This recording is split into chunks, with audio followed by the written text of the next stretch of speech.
Welcome to Badger Beer Hour, August 2023. Tonight we have a full lineup for y'all. We're going to have Chris giving his review about the great taste of the Midwest. We are going to have a history segment on Oliphant Brewing. Small history, but very rich. We will have our normal news and events. And I'm going to talk about FunkyTown Brewery and one of their beers. So without further ado, we'll get to the news, y'all. Thanks for joining us.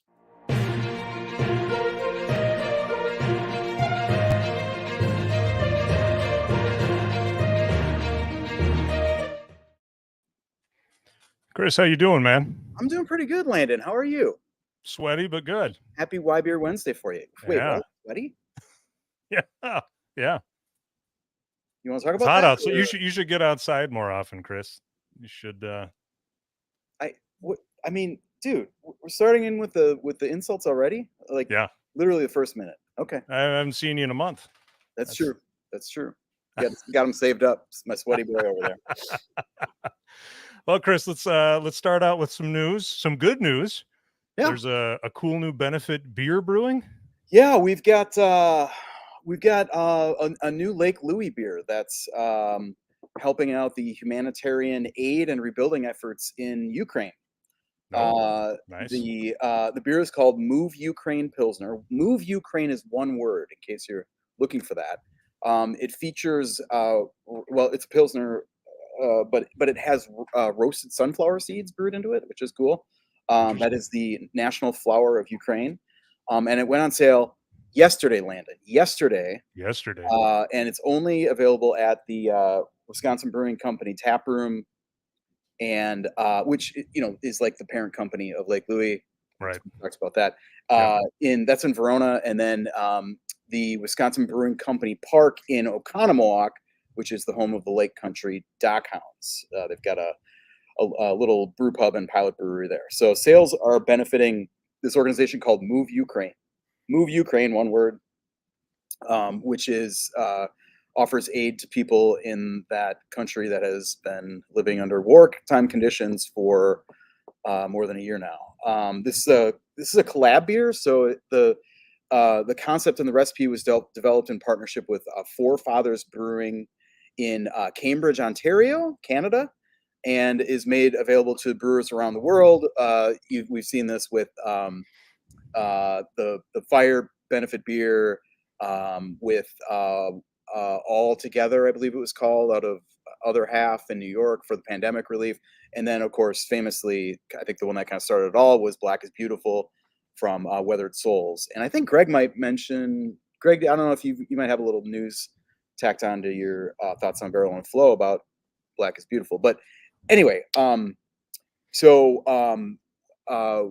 Wisconsin Brewing Company / Lake Louis is the first American brewery to join this cause. So cool thing. And Ukraine is kind of a special has a special place in the heart of WBC president and friend of show. It's the first friend of show reference that we're going to have of many in this segment here. Paul Verdu, he's the president of WBC. He and his wife adopted their 3 children from the region. So kind of a cool tie in there, and best wishes to WBC for a nice take for Ukraine aid there. Yeah, absolutely. And so, of course, we can't have news without bad or sad news, because that's what we do.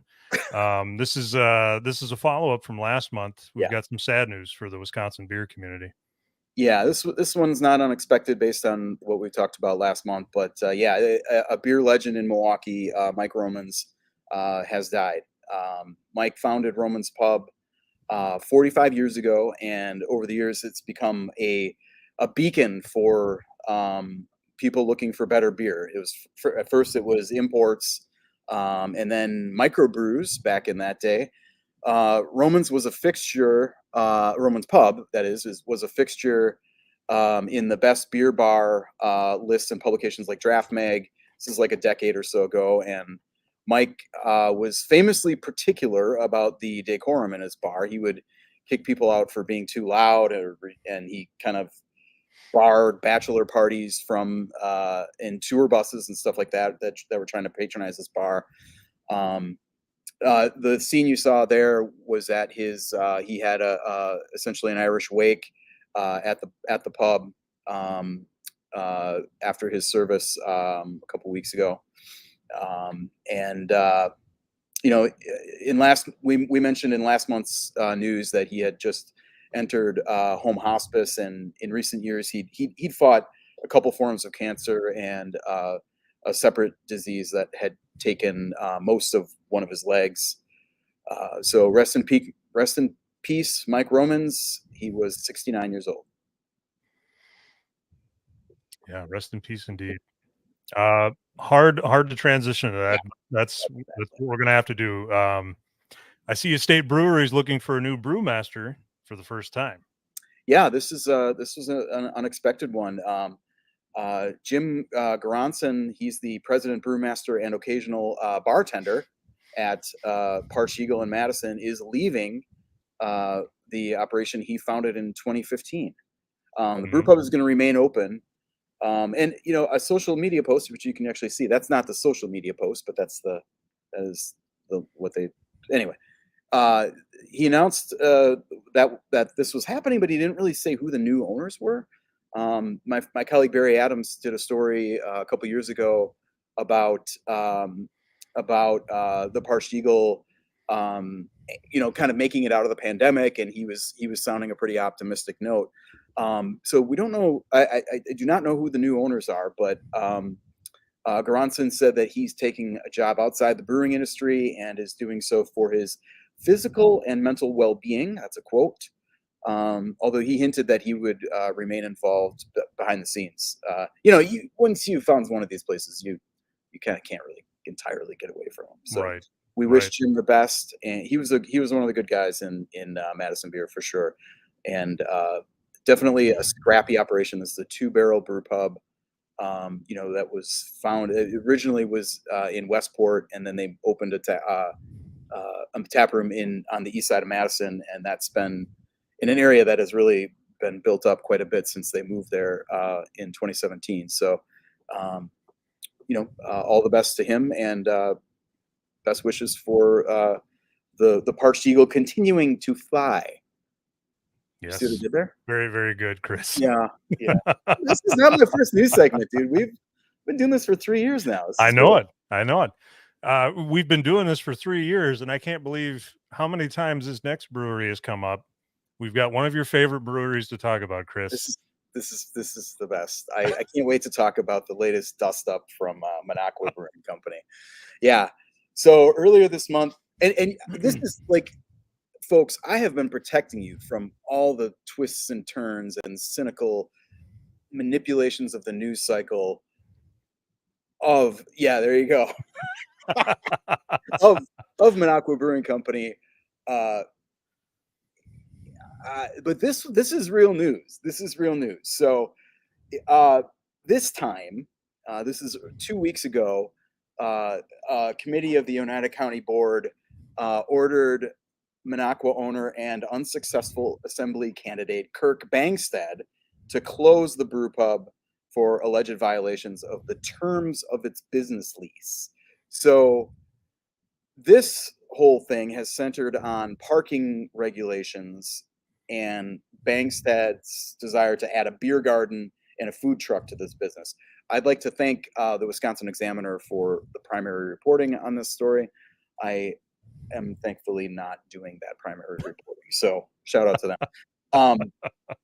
So the county board, these supervisors have said that he needs to implement, that a minimum number of parking spaces in accordance with the zoning regulations, which sounds kind of crappy, but is pretty common in zoning stuff.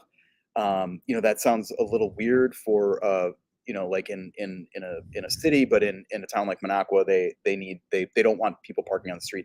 And I will say too that Minocqua Brewing is right in central downtown Minocqua, where it is literally on an island. So it gets pretty squishy down there sometimes. So I don't think this, well, okay, here's a little editorial comment on top of the news. Fair and balanced here is like this. I don't think this is exactly a spurious thing necessarily. Like we're going to get into we'll get into the context of all this in a little bit. But Bankstead has argued that he shouldn't have to have parking, and that he should just be allowed to expand his business. Okay. Last week though, this committee that told him you're going to close down if you don't do this, agreed to allow Bankstead an extra 6 months to revise his permit. And it sounds like he's kind of like agreeing that he'll work on getting some parking added instead of the entire, instead of putting all the parking lot over to this patio. So, I mean, Minocqua or Kirk Bankstead has kind of made a business model out of stirring the political pot here. He's aggressively espousing his democratic politics. You can tell that I wrote this part ahead of time. So he's aggressively espousing democratic politics in one of Wisconsin's reddest counties. Its beers are branded with liberal causes and include AOC IPA, Biden Beer Lager, and Extinct Elephant Red Ale. The contract brewed beer can be shipped across the country by partner retailers. I learned that today, that you can, if you put in a San Francisco address into their I just picked San Francisco randomly, places far away that they may have some kind of import agreement with. But it will be shipped and fulfilled by a Minnesota bottle shop. I don't know why Minnesota, but that's interesting, isn't it? And he has channeled money from this business into a super PAC that targets Republican lawmakers and other political causes. That's what super PACs do. Bankstead has, of course, clashed with local politicians before, including a tangle in 2020 when he was told to remove a Biden-Harris sign that covered basically the entire side of the brew pub in violation of county regulations. Bankstead is, of course, saying that he has the right to expand his business and, he shouldn't need to have parking, which, is a viable take, but the law is the law. The zoning code is the code. And he has also said that he is being unfairly targeted because of his politics. And isn't that the entire point? Isn't that, I don't know. I mean, we could discuss how the beer tastes too, but we don't need to go in. We don't need to go into that. Yeah. It's not like it's his. It is his beer, but it's not. Sort of. Anyway, yeah. Minocqua. Okay, that's. Sure, I'm sure it won't be long before we hear from him again. I bet you it'll be before. I bet it'll be less than 6 months. Yeah. Well, there's an election. There's an election coming up. Follow story on this before May, the May news segment. March. There's an election coming up. We'll hear from Kirk yet. Gosh, that's right. Yeah, it'll be good stuff too. Isn't that fun? Yeah. Okay. Yeah. Anyway, enough with Kirk. So let's close with some quick hit items. Yeah, we have a bunch of little things to mention here. Some good stuff. Hey, here's some cool news. Wisconsin IPA Fest was a couple weeks ago at Third Space. Mm-hmm. We've got some winners. They do like legit champion. I was not part of the tasting panel this time. I was not asked. Thanks, Andy. Oh no. What's the deal? What happened? Probably couldn't have done it anyway, but that's okay. But the champion, and this is like a tasting panel. They do double blind tasting and determine the best IPA in the field. Yep. And that went to Hacienda's Back to the Flow, which is a hazy featuring Motueka, Strata, and Nectarone hops. That sounds like a dank fella. There he is. Look at that. That's the Hacienda guy. I don't know who that brewmaster is. So I need to get in touch with them and reacquaint myself. Yeah. And then they also have the People's Choice Award, which is like voted on by the people who aren't BJCP judges and stuff. Yep. But they know good beer too. And the winner was not Venture Brew Co., friend of show. They were very sad that they felt like their politics, frankly, precluded them from winning something like this. Very sad. No doubt. Simon and Rob really, really mad about everything. Yep. But but another friend of show won the People's Choice Award, and that was Amorphic Beer. Hey, The leg lamp. They get to Yeah. sign the leg lamp. Look at that. nice. And their winning beer was This Is My Serious Face, which is a hazy that uses Mosaic Cryo and also Motueka hops. Motueka with the twofer, a little New Zealand action, crashing down on the IPA Fest. That was a much longer item than I thought. That was not a quick hit. It should have been quicker, but I get distracted. It's a Chris quick hit. That's about as quick as we get. Yeah. Another friend of show, Yeah. Gathering Place Brewing, announced that it is finally giving Joe's Subaru a break, that's and good. it has signed with a distributor. Statewide deal with Madison-based General Beverage. Look at that. There's the Subaru right there. Yeah. Will allow outlets from Superior to Kenosha, from Bailey's, from we might People's even- Rock to Potosi. We should even get it here, because we have General Beverage here too. Yeah. Places, I think. Yeah. They will at least be able to buy Gathering Place beers, Hey. and it should be a relief for the suspension of that Subaru, which has been schlepping kegs and cases, as you can see there, around to its markets, mostly Madison and Milwaukee. But I think they've got some pretty good distribution up in Green Bay with their. They've got a football themed lager that was doing pretty well up there. But that's been 6 years that they've been doing that. So Joe finally gets a break, and good for him. Yeah. And then up in La Crosse, we have some cool news. This one made like the news and stuff, but they didn't have all the information. Old Style is coming home was the headline. Story is that this classic beer made for decades at G. Highland Brewing in La Crosse, that's the biggest 6-pack in the world. You probably know that. Yeah. I think they're repainting it too. Yeah. That's right. Is now in the Pabst Brewing portfolio.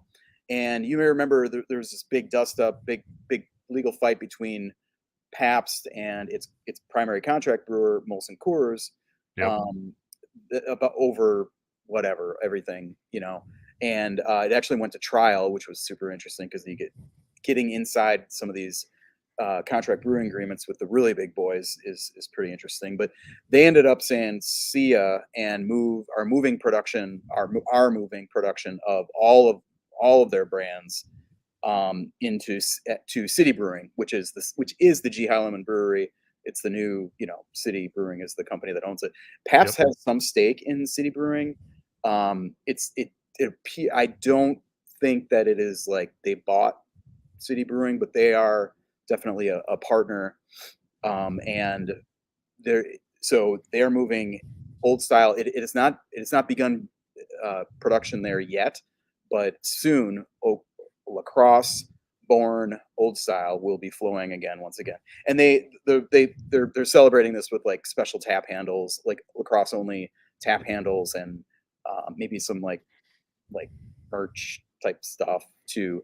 I mean, it's a cool story. And it's a big deal for City. It sounds like they are going to be able to still produce. It's not like this is like Pabst stuff is completely taking over the City. They'll still be doing a lot of their other, like products. I think Montucky Cold Snacks are made there. There's a lot of Mike's Hard and all kinds of FMPs and stuff that are made out there. I think they were one of the major producers of Truly too. So, lots of stuff going on at City. It would be fascinating, I think, I don't think this will ever happen, because contract brewers they don't really like to talk about it, but who their clients are. But I think it'd be fascinating to just walk through the tanks and just see the labels, absolutely. The names that are on those clipboards that are attached to their mammoth tanks. So, and that is your August 2023 Badger Beer Hour News.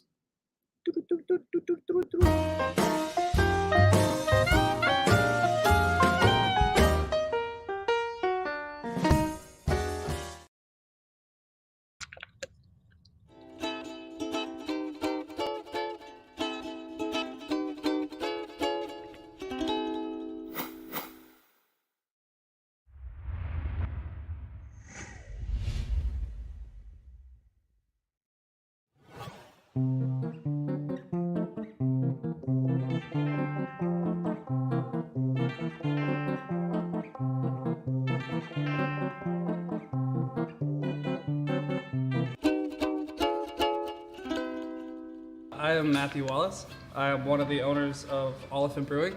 And then this is Trevor Wertman. He is the head owner of Oliphant Brewing. I think maybe 4 or 5 years ago, Trevor's like, hey, it's National Homebrewing Day. Why don't you come down to Still H2O and brew a batch of beer? And since then, we started doing it on a weekly basis. And I think about 3 years ago, 3 or 4, we're like, okay, we are going to start a brewery. I think Trevor's background was working in liquor stores.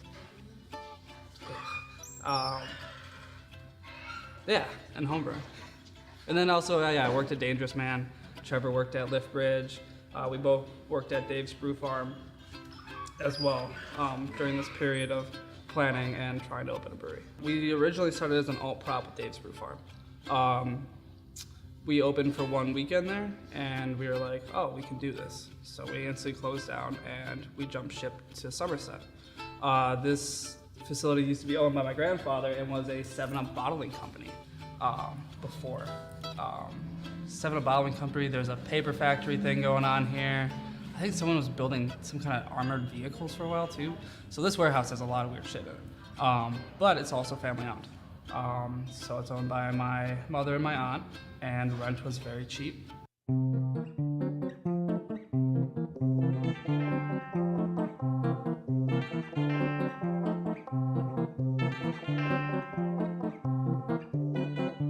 Oh yeah, Oliphant, that was weird. Trevor was in Ireland. I was working for the Department of Transportation, and we were trying to come up with names for this, and it was really fucking annoying. Like, it was just sheets and sheets of paper, and every time we crossed off one name, 2 more would pop up, and it was taking months. And we kind of hit a deadlock with it. Trevor and I, being on 2 different continents, started having dreams about elephant. And they weren't the same dreams, because that kind of shit's bullshit. It doesn't make any sense. But there was a theme, and so mine was some kind of deal with the Sherwin Williams paint advert in the 1940s. You guys remember that one where it was like a can of red paint being poured on a globe, and it looked terrifying, but it was supposed to be like, yeah, cover the world in paint. It was that with an elephant on it, spinning around in circles and throwing paint everywhere, which was fun and kind of scary. I don't remember what Trevor's was, but brought it up one day, and he's like, you know what? I've been having similar things, similar dreams, similar ideas, concepts, and we're like, okay, we have a theme. It's elephants, but it's also a little surreal, dreamlike. Somehow Oliphant popped out. It was like the last 5 of the list. We were voting on them, and then suddenly we just said this one, and we were like, yeah, we're going with that. So we came up with a name. We're like, Oliphant, this is amazing. We love this. And we started telling people, and they're like, oh, you mean from Lord of the Rings? We were like, shit, yes. That's Lord of the Rings it is. Yeah, and they came up with this logo, which has been fantastic. I knew immediately because I showed it to my mom, and she was like, I hate this. You are not gonna do well with this. And I was like, yeah, we're in. Same thing about that mural. She hated the idea. We just kind of did it. And she's like, why is there a lizard on the side of my building? I'm like, Mom, it's a chameleon. Slow your roll. I don't find a lot of myself in a product named like the Destroyer. I'm like, for me, that doesn't do it to me. But if I could be drinking a Go Bias, I know I have laughed at that joke 100 times, seen that episode a billion times, and I know a lot of other people have too. I mean, I kind of view our naming process like watching a commercial on Nickelodeon around 93, 94, where it's just a lot of noise and flash, and you're like, whoa, what is this? I can't wait to play with this piece of junk. Everything's sort of going towards the not the geek and the nerd culture, but just culture being those items, movies, those super now accessible things that we can all participate and talk about and find relevancy between all of us. My name is Jeremy Hughes. I work here at Oliphant and do the chalkboards and pour beer and other fantastic stuff, work on some art posters, all that. Generally how we start with the art, the name's already decided on the beer. A lot of them usually reference something in pop culture, so I'll usually utilize that as a base, kind of start with an image or an idea of a drawing. I also like to recycle a lot of the drawings, so this was an actor, John C. Reilly, and turned him into a turkey god. Like with the Chad Kroger tuna. It was a tuna, but worked perfectly for Chad Kroger of Nickelback as well. And he'd be very impressed by that. I like drawing David Cross, because he's a handsome man. Doing chalk, pouring beer, drinking a beer, doing chalk. I have to figure out the cycle, but once I get in that rhythm, it's perfect. I had the brilliant idea to utilize an old tackle box and organize all the chalk in there by color and shape and size, thickness and width, hardness, girth, softness. I like drawing you, Matt.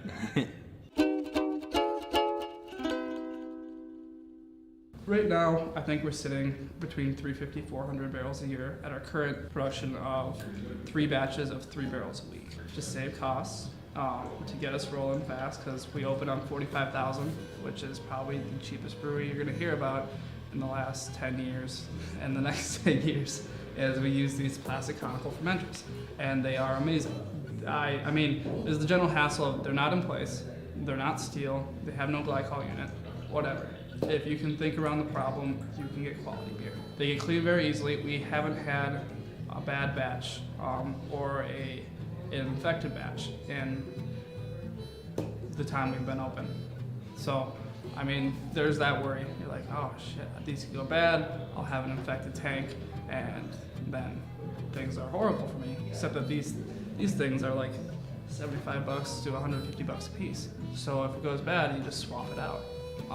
And we actually have like 4 to 6 more just in that case. Like, oh, if something happens, something screws up one of these tanks, is like, we don't want to use it anymore, we can just pop it off, put a new one in. I've been a fan of them for the way we needed to start up. They worked phenomenal. And they're mobile, so, I mean, we ferment at ambient. We have no temperature control except for the room we keep at around 72, 73 in the winter, just through that small heater down there. And then we keep the dehumidifier in here, we keep it dry.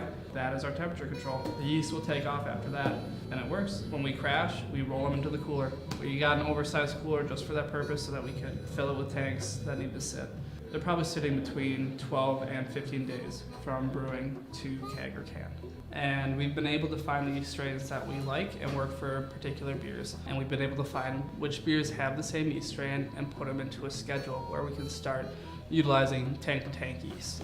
Yeah, we have a lot of different styles. Like on our board with 12 beers, we could have upwards of 4 to 8 different styles of yeast on there. Besides water quality, yeast would be one of the most characteristic displays of a beer in terms of quality and being able to define it. Okay, we'll slot in a regular here. We know we need Go Bias on tap. It's really popular and it sells, but the other stuff is like, what haven't we brewed yet? What idea have we had? What we think could be popular here and add to the roster. That happens a lot. But yeah, our regulars are coming back pretty strong now. Party on Wayne, Party on Garth, Brown Sugar, Milkman, Go Bias. Yeah, Lee's, all the IPAs, because they're IPAs and they sell no matter what. Yeah, or we're more of a malt and yeast-based brewery, I think, but we do IPAs, and we recognize their place, and shit, I usually buy pale ale, so I'm going to a liquor store, so I understand it. But yeah, that's kind of how we define and how we kind of create new beers. Yeah, we clear out all of the tables, all of the furniture. We brew in the tap room Monday through Wednesday, and then we come back. Yeah, and we set it all up for Thursday to be there. Yeah. I then had an idea where in the future I want to take a picture of all the tanks with all the names and scratched off and sort of have it sort of like people have sleeves with tattoos. Just, they kind of give them some personality instead of being. And then Trevor has some fun because he renames them and I have to guess which ones are which sometimes. Like Party Thogs and Harmony. It took me a minute, which is fine. This is ennui with lemon drop. So he's got a nice little code going on there. That one's pretty hard to find, but Yara's sitting on the bottom there. So that'll be the IPA with Citra and Galaxy coming up. And the one behind you is, oh, I Feel Cream, our fruit series, amber ale with, I think this one is apricots. I'm not positive though.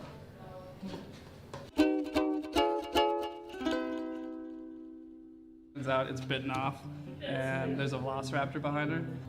Oh, and then I was imagining a very tall, gigantic Steve Urkel sort of destroying. And then I shook my head because Jamie's like, no, you're not. You're very stupid, go to bed. Okay. He's a muscular man. This is like, the art may be confusing, but there's an underlying method. Yes, there's a method. We hope that if people come, they would be entertained, have a good time, and be able to say, hey, I found a little bit of myself in that brewery. Not so that I found myself, but I can see some part of me in what they're doing. I think that's been the goal the whole time. For brewing, quality. It's gonna be clean, it's gonna be sanitized, it's gonna be quality beer. And that's the only promise we can give on that end. For marketing, it's gonna be all over the place. We're happy to have you. Have a good time.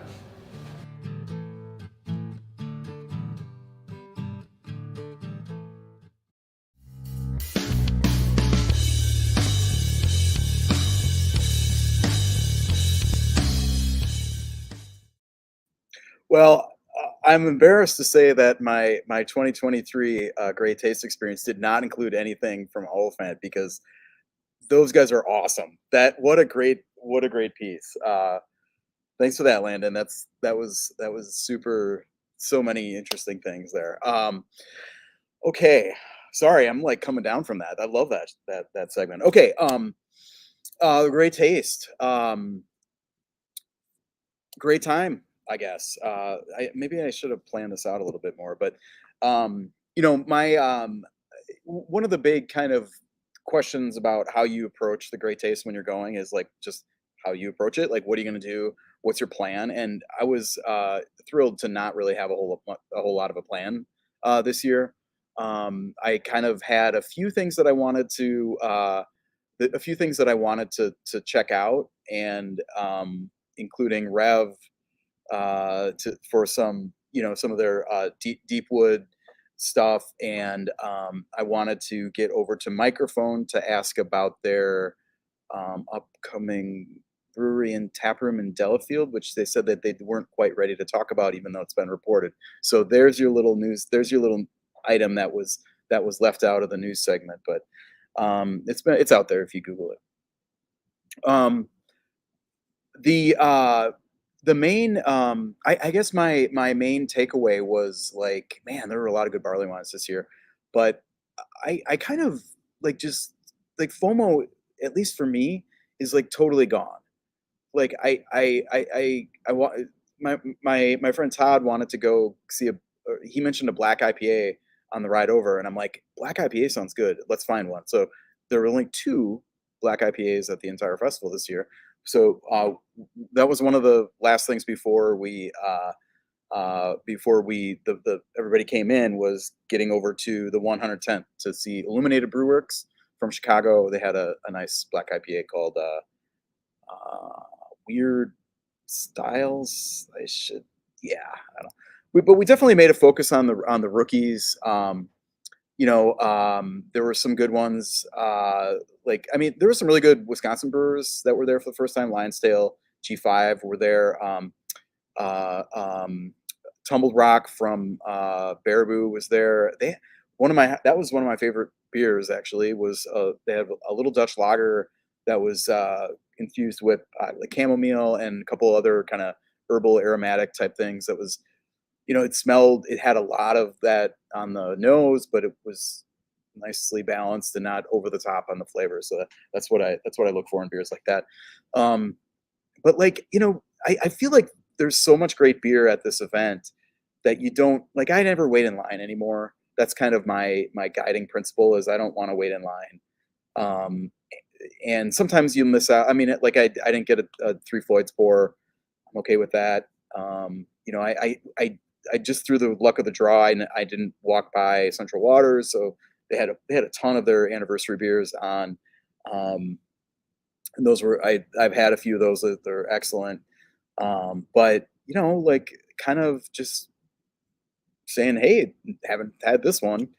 And I don't know if that's like a great like take, but I did get a little drunker than usual in the middle of the festival. I before I had some glass nickel pizza and took a little break. I was feeling it, and one thing that really helped was there were a lot of hop waters this year. Rev had had a whole like basin filled with on ice. Their new one that they're releasing. It's called Super Zero, I think, kind of their hero theme, but it's a hop water with I think it had 3 different hops in it. Pretty like super green aroma. You guys know that I'm kind of on these hop waters, and I find them very useful and tasty for exactly a use like this. Use case like this. Like you could just grab a can, and I was double fisting with the beer that I was drinking in one hand and the hop water in the other for, like half hour in the festival or something. So, and that scrubbing, that carbonation has a nice little scrubbing effect on the palate too. So it was all that. It was a lot of good things. So mid festival, I'm starting to feel it a little bit, get some pizza and some skewers and feeling better. And my next beer after that was a watermelon goza from Three Sheeps, and that was so good. I love it when a beer like delivers on its premise in a way that is like, I mean, it's so easy to screw up watermelon because like you don't want that Jolly Rancher sweetness, you don't want, but it's such a like it's kind of the flavor is very mild, so I think it'd be easy to underdo it too. This was just found that it threaded that needle, and of course you get the salt from the goza that's got a nice a nice little salted watermelon kind of character. It was great. I also got my first pour of Big Willie style barley wine from Fifth Ward in Oshkosh, which is a nod to noted beer jester maybe in Wisconsin, Will Amaker. He's a good guy, and he's been around Madison a bit. Now he's up in Oshkosh and running a beer operation for I think an event venue up there. But Will is a fun guy, and I was able to chug one of his, because that's how you drink the Big Willie style is in a chug. I mean, it's just a little tiny chug, but we did a little ceremonial chug. So that was fun. We had had a couple nice beers at the Great Dane. A classic. They got a new classic saison is the name of it, and it's kind of a the concept in this was crossing up like a Saison DuPont and La Chouffe. Saison's a very traditional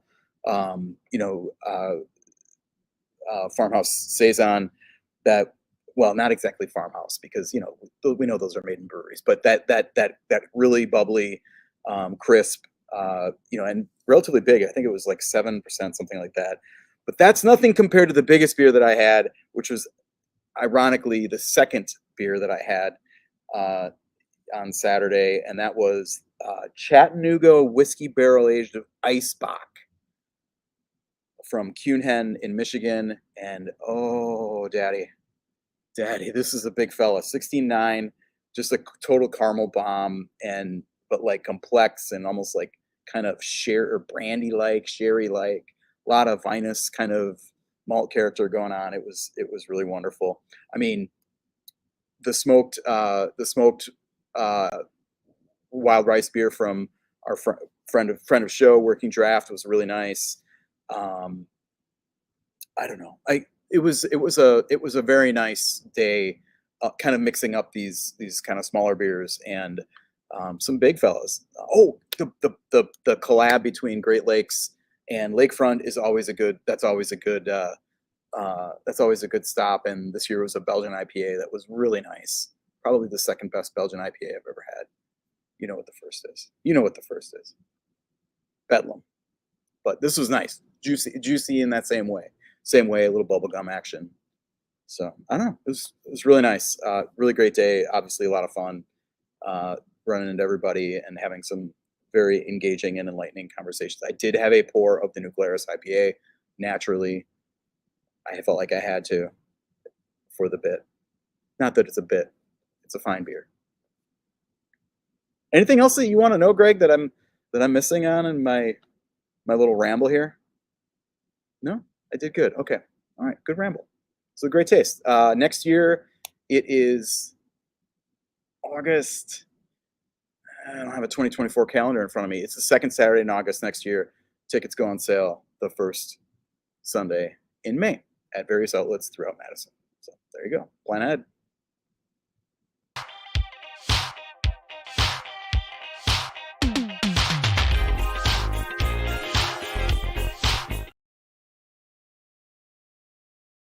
What's up, y'all? I'm here with tonight's beer spotlight. We are going to spotlight a brewery that y'all are going to be seeing a lot more of here soon if you're not seeing them already. And that would be FunkyTown Brewing out of now Milwaukee via Pilot Project, who started their roots in Chicago. And FunkyTown is actually located in Chicago, y'all. But with Pilot Project, they are brewing, from what I know, most of their beer now in Milwaukee. So now they are a Wisconsin brewery, y'all. FunkyTown Brewing here. I have their American Pale Ale. I want to read the side of the can before I open it for y'all. Got to put my glasses on here. You get to see Stu Greg here. Let's see the beer. This beer is one of the ones that started FunkyTown, y'all. It's reminiscent of artists. It's a reminiscent of the artist's first album. So you know how that goes. Usually the first album is the most banging one from most bands, right, y'all? We spent years developing the style, flavor, aroma for mouthfeel. Wanted to make a beer that allows people to expand their palate and not turn it off. So enjoy on repeat, y'all. FunkyTown, if you don't know their history, they are homebrewers who made that jump. Like, we've heard that story so many times. As I said, they are out of Chicago and Milwaukee now. They will hit distribution. You should see them in Milwaukee now, y'all. And they will hit distribution in Madison here very soon. I'm excited for it. I met them at the Black Brews. I forget what it's called, but we will talk about that. It's coming up. Lynn and I will talk about that in the next segment. I need to get rid of this beer events thing here and put that there because that's appropriate. So we have their pale ale, y'all. It's an American pale ale with orange zest. It's 5.5. And again, in southern Wisconsin, it should be available on shelves here pretty soon. I hope you start to see that. You should start to see it at your local bars. Maybe the Malt House will carry it. And yeah, FunkyTown they got a bunch of bangers on their list, man. I'm telling you, almost every single one is worthy of a try. I'm gonna try this one right now here.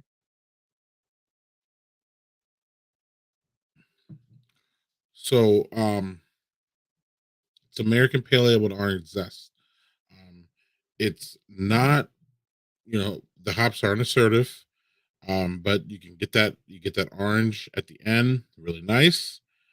It is a nice drinkable pale ale. I see this as the year-round one. Summer would be nice, winter would be nice.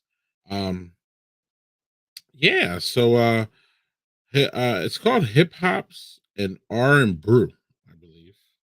Hip Hops R and Brew. It's their pale ale. Orange zest.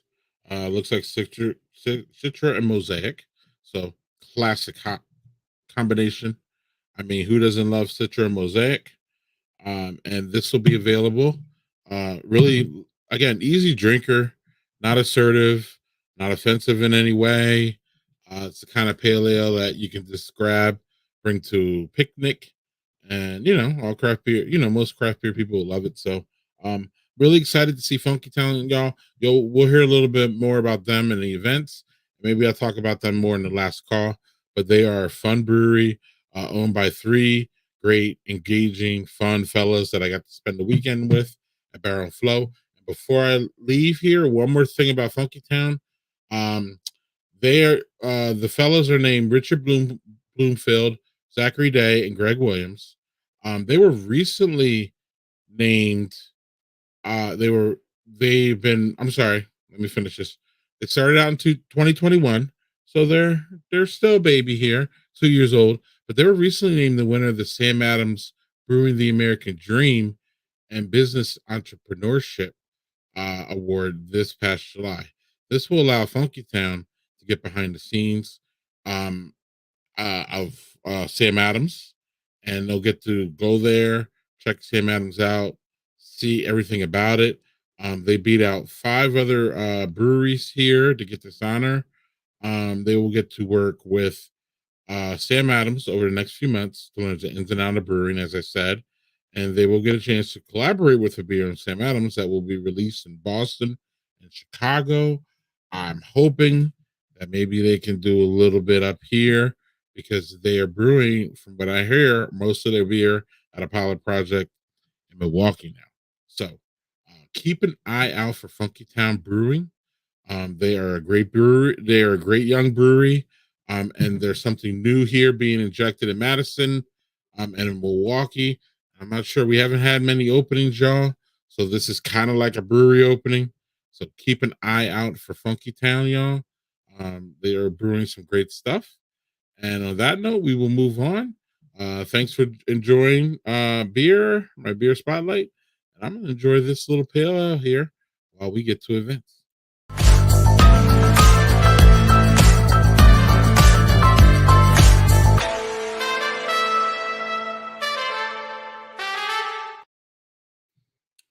What's up, Landon? I gotta What's give up, you the Greg? you get the big box here, man. Oh man, You the man in this event. What's Pressure's been on. going on, Mr. Volleyball Man? Yeah, Look a little bit. You look like you need some electrolytes, maybe. yeah. I got all the electrolytes I need right here. Yeah, Covered. Excellent, wonderful. A lot of These, electrolytes in that one. Yeah. All right, we got some Yeah. events. Esslingen Fest. Yeah, I think pretty sure that's how that's pronounced. Yeah. This is coming up this Saturday. I think this Saturday. Yeah, this Saturday, the 20th, 11 to 4 at Three Sheeps Brewing in Sheboygan. So if you just can't wait for German food before all the Oktoberfest celebrations, this is a good way to start, or a good way to get it in before Oktoberfest starts. So they're going to have German food, craft beer, music, raffles, and of course, fun. The Mayor's International Committee is hosting this celebration, and they do it to celebrate their sister city relationship with Esslingen, Germany. So, Right. Esslingen Fest. Yeah. And I'm a student of the German language, but Esslingen is not a word that comes up. So Essen means food. So maybe that's why there's food. So anyway, Sounds fun, and sounds like for y'all who love to drink the Oktoberfest and start early, this is perfect for y'all. yeah. Right. Y'all go. Johnsonville brats. Yeah. Good Yes, stuff. and some pretzels and beer cheese. bet. Oh, Yeah. oh. Coming up next Saturday, Potosi Brew Fest. I think we've talked about this in the past. From 1 to 4:30, Saturday, August 26th. This will be held at the Holiday Gardens Event Center in Potosi. They have tickets, VIP tickets, if they're still available, for $65. General admission are $39. The early birders, which is already up, so I guess if you can still get tickets, they're $49. Designated driver has to pay money, $10. Bus tickets, they have bus available, those are $35. Lawn chairs are welcome. They'll have 60 vendors, including, of course, craft breweries, distilleries, wineries, and specialty meat and cheeses. And if you're one of those people that loves to do the beer stein holding contest, you can do that as well. And I'm sure there will be other games and events for you, your family members, and whoever you want to bring with you. So that sounds like a full day of fun there. Absolutely. Good times. Tosi. Yeah, good times. Check it out. And this is one that Greg was talking about, the second annual Brown, Black, and Brews. That is coming up also on Saturday, August 26th. October. I'm getting ahead of myself. That'll be at 1 to 4 at the Pilot Project Brewing in Milwaukee. So it's an opportunity to go see Pilot Project. Yes. Yes. As we've talked about in the past, this event does focus on regional brown and black owned breweries. And that includes FunkyTown that Greg just highlighted, Moore's Brewing Company, Black Horizon Brewing, Casa Humilda Cerveceria, and Milwaukee's Soul Brew Kombucha. In addition, they'll have a DJ, Tariq Moody, and there's going to be pop-up shops, community partners. They'll have food, selling items, all kinds of good stuff. For more information on that and tickets, go to brownblackbrews.funraise, fun, FUNRAISE.org. Yeah, and I went last year, and it was a good, fun time. Yeah, looks like a great time. Yeah. And it should be better over at Pilot Project, respect to the other place, but it was, it was a little bit confined. And it was actually, well, it's all after COVID, but it was a little confined, a little itchy. But now Pilot Project's huge, expansive, right. Indoor, outdoor, rooftop, right? Something, all kinds of things going on. I will be there, y'all. So awesome. Y'all spot me, say hi. Chris should be there, I think. I'm gonna say, well, I just say he should because he was there last year, so he should be. Yeah, get a picture with Greg, get his autograph, all that good stuff.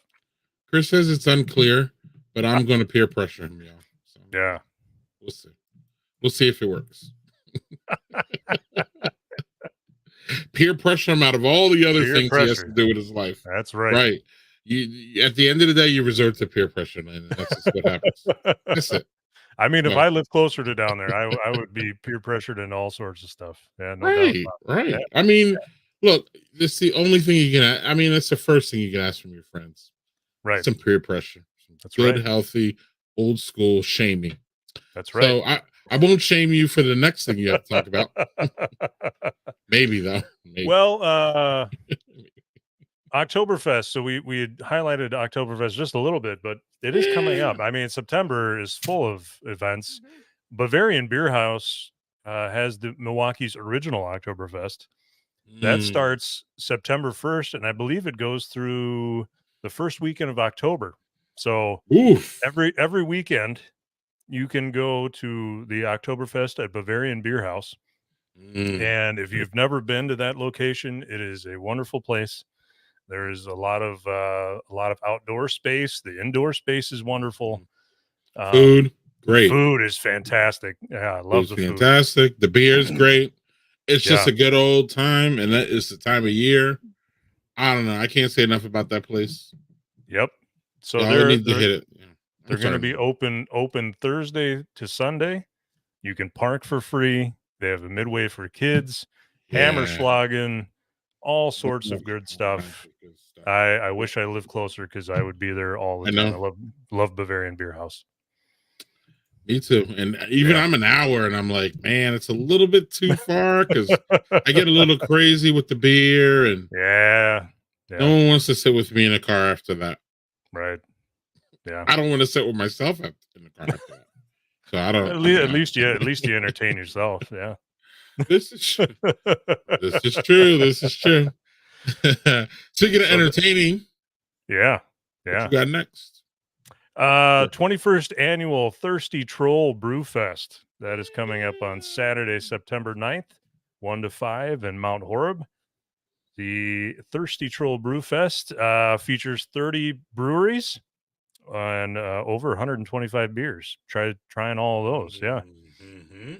They'll have live music, food trucks, and you can get your picture taken with Jorgen, the Thirsty Troll. What a deal that is. Nice. Yeah. Nice. And they're going to have a strength competition. So if you're strong and you don't drink too much beer, or if beer makes you strong, that's a perfect place to be. Yes, sir. And then we got one more before we do our next episode. This will be Stevens Point Brewery, not Oktoberfest, but Pointtoberfest. And because Point does 5K runs all the time, they're going to have a 5K run with it called the Blubber Run, which I'm pretty sure I would qualify for that. Yeah, it's really fitting. Mm-hmm, yeah. mm-hmm. Saturday, September 16th. That is from 3 to 8. That is at the brewery. So they'll have the run. You can miss that if you want, but the whole celebration benefits Pints for Prostates / Oktoberfest for a Cure. Excellent. They'll be able to sample all of Stephen Point Brewery products, listen to live music. Of course, there'll be German foods and all that good stuff. However, kids are not welcome. It is a 21-year and older event. Okay. Yeah, and there's all the information on your screen. Yeah. Chris says beer makes everyone strong. That is true. That is true. Or if you're like me, it makes you chill out and tired. So, right. Yeah. Is that because you're old? No, it's always done. It's always done that to me. Oh, okay. Cool. Well, wait till you're old. Wait till you're old. Oh man, it'll be even worse. Right. Have one beer and go to bed. Yep.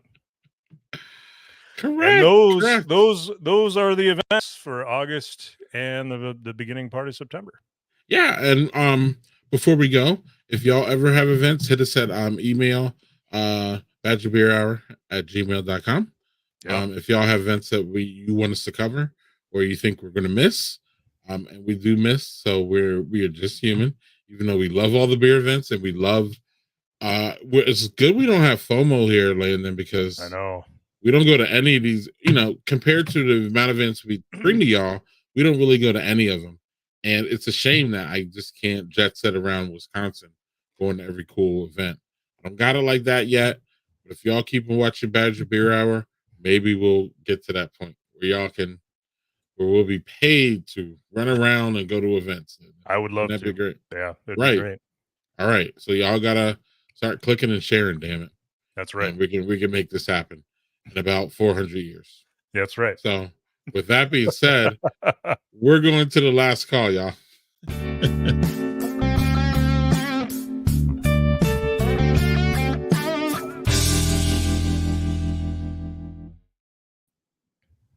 What's going on? So before we get to what's going on with y'all, one editorial note. Unfortunately, y'all, given the instability of that app called Now X, we put Badger Beer Happy Hour on hiatus until we can figure out whether X is going to be here next week or whether we want to be on X next week. So we will have something in the fall for you. I'm not sure where it'll be, what'll happen, but that's not going to go away, even though we're going to take a little couple break. Chris was having some scheduling issues too. So we might see Chris return on that. We might not.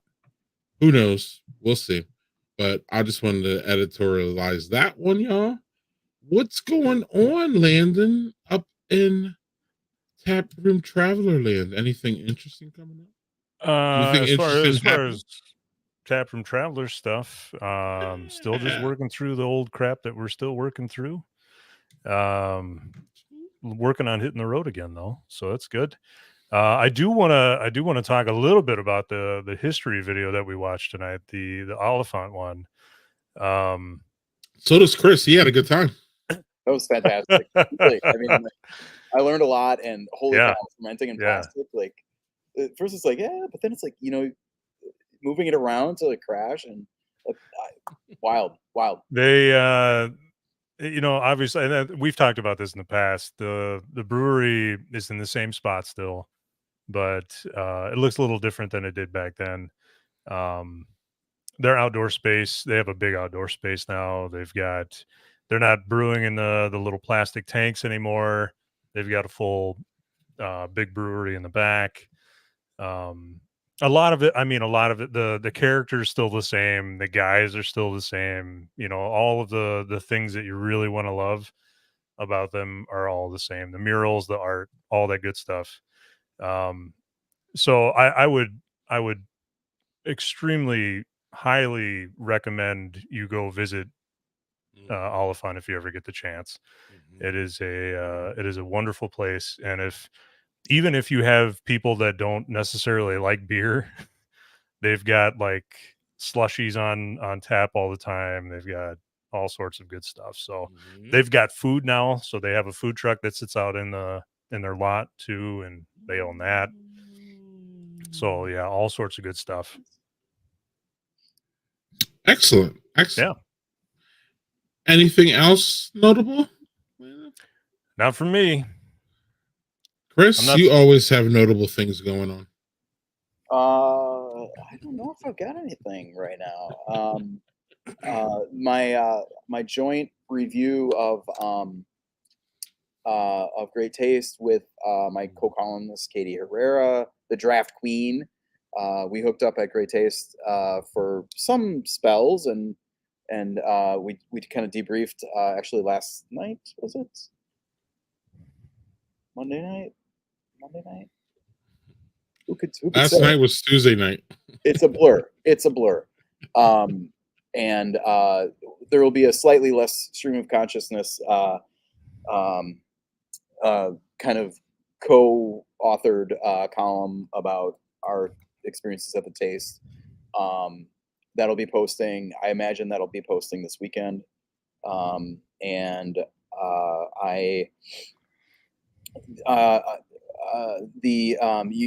you saw the photos. I was at Mike Roman's Irish Wake essentially. I'm working on a piece for a national publication on Mike's kind of legacy and life, which is a very different kind of thing that I've ever written before. So that's a little intimidating, but I feel a great duty to his story, and that'll be coming later this fall to a major beer publication near you. And I think I'll also be spinning off something for the magazine as well for that. So stay tuned on that. And that's all. Excellent, y'all. As said before, I will be at this. Can't wait. Gonna be fun. I'll probably do the VIP like I always do, and I'll probably be there from 12 to 4. Probably pick up dinner there or somewhere else. The food there. Well, you've been, Greg, you were there. Yeah. Oh yeah. Very good food there. Yeah. Excellent. Great place. Wonderful. Gonna be fun. See y'all there. Highly recommend it. Last year was fun, and this year should be funner and bigger. Cool. And lastly, oh yeah, Chris wanted me to talk about Baron Flow a little bit. Baron Flow was great. But it was weird. It was a weird year. It kind of ended in controversy and started in controversy. Ooh. It started in controversy because the VIP area used to be like, they used to have a VIP area, and then like you were able to be like mosey on into like the whole festival before the VIP, all that. You get in early and you do all that. Well, they had a VIP area, but they didn't let us get out to the whole area until like, the VIP area was done at like 2 or something. So it was interesting because it was a sea change from years previous. And it was just funny because how people reacted. I heard words like hostage and quarantine. It was really funny, actually. Landon, I thought we were done with that fucking word, quarantine. Like, I really F-bombs on Badger Beer Hour. Sorry. Look, that word gets me. I mean, come on now, it gets people in their feelings. You say the Q word, and like all heck breaks loose. So I just thought it was funny. So that was cool. And then it ended with lightning strikes and all that an hour and a half early, and then yeah, but come to find out, there was a miscommunication that shouldn't have ended it, and they wanted to put out there like, y'all can stay at your own risk, and that kind of translated to y'all need to wrap up. So something mixed up. That's right. But I didn't make it around, Chris. I was almost at the end and literally was shutting down. So I feel a little certain way about it. But you gotta, when they err on safety, they're not trying to, we're not trying to get anybody hurt over some beer. And I was there for like literally 7 hours before that happened. So I mean, I can't. Come on now. You're gonna complain about 7 hours of beer drinking, Landon, and I didn't get my last 2. I mean, are you really gonna go there? I didn't. I had a good time. It was an easy time for me to just walk away and say, "Hey, I had a great time. It was great." So it was fun. It's always great traveling to Pittsburgh for that event. Really good. And Chris, they're going to do Black is Beautiful, but they got a different format now. It's supposed to be a hazy IPA, which is some people turned off, and some people aren't. But man, those things sell, whether we like it or not. You slap hazy IPA on any beer, and it's going to sell more than any other beer, Chris, at this point. You know this, and I know this. Doesn't even have to be hazy. It probably doesn't even have to be an IPA. It really doesn't matter, does it, guys? Does it really? I mean, as long as it says hazy IPA, people are going to buy it. Am I wrong? I don't know. You could put raspberry marshmallow on there, and it sells a lot. So, but I digress. Chris, you're staying out of this one, aren't you, Chris? I got nothing on that one. Yep. All right. Well, what you do have something on, Chris, is next Badger Beer Hour is September 20th, 8 p.m. Central. It's a late one. Right before, I think that's the day before Oktoberfest, right? Or Oktoberfest is something like that. Starts like September something, though, doesn't it? Oh, like the one in Munich? I'm just talking about, Oktoberfest, like, the real official celebration. Oh. The one in Munich goes a while. Yeah. It starts in late September and goes until like the first week in October. Yeah. Man, Landon's got me mixed up with the October and August. I'm with you, Landon. By the way, you said that it's early for Oktoberfest. I think this is the time. Now it's time. Okay. For Oktoberfest. To me, I don't know. The great taste is like the end of summer. When is time for pumpkin beer, Chris? Landon, I don't. The answer is always always time for pumpkin beer. That's fine. I don't really have an opinion on that, or even like a spicy take. No spicy takes on pumpkin beer. Time. Yeah. So I just googled it, y'all. Oktoberfest starts September 16th this year. Oh, very good. And goes to October 3rd. Streaming Badger Beer Hour in the tents of Munich, in the amongst the halls. And it goes to October 3rd. We'll do it next year. We'll have to bring our Deutsche game, elevate our Deutsche game for the September episode. I got it. I can speak enough of it to get by. Yeah. You got a lederhosen. I do. Some high socks. And I'm gonna tighten my dirndl. You look fantastic in this. Is that appropriate for this stream? Oh yeah, very extremely.